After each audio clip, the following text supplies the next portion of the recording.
Hello everyone, it's Beck from Britsent. Today I'm going to be talking about the superlative.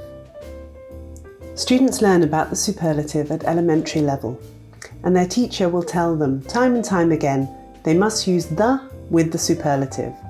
For example, the best place to visit in my city is the museum, or the most delicious food in my country is the seafood. However, today I'm going to bust that myth, because there are certain circumstances where you don't need to use the with the superlative. Are you ready? Let's get started. One situation where we don't always use the with the superlative is with adverbs. With superlative adverbs, we can choose to use the or no article, but the meaning is different. For example, he works hardest when the boss is in the office. He works the hardest in the office.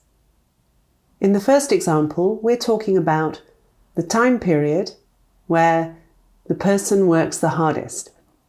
In the second, we are saying that person works harder than anyone else in the office.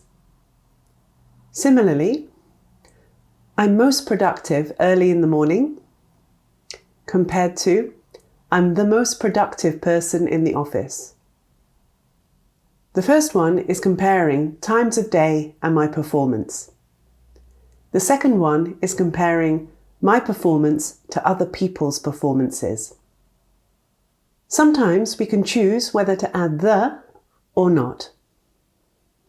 For example, we can say, I like vanilla ice cream best, or I like vanilla ice cream the best.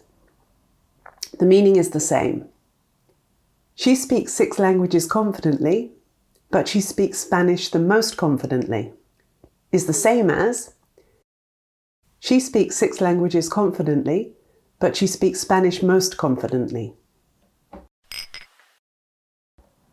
Let's look at another.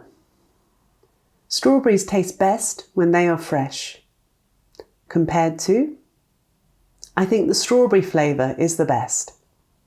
We also have best before dates on food, which means if you want the food to taste the best, you should eat it before that date.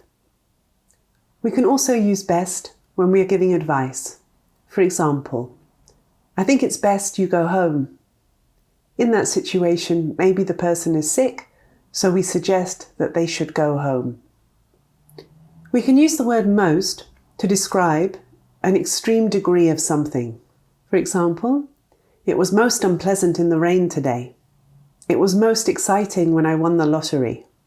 This use, however, is a bit old-fashioned. We are more likely to say really unpleasant or really exciting. However, compare, he is most hardworking and he is the most hardworking. Again, in the first one, we are saying that he works really hard. And in the second one, we're comparing him to other people in the office. We can also say most people like holidays, but they like the summer holiday most or the most. Most people means the majority of people. Likewise, we sometimes don't need the word the when we talk about things in general, or when the noun is before a superlative versus a comparison. For example, rainfall is highest in the autumn. That's a general statement. The UK had the highest amount of rain since records began. A comparison. Rainfall was highest in the south. The noun is before the superlative. All right, I don't know if this was the most helpful video or the one you liked best, but it's best you know these rules because most people might not. See you again.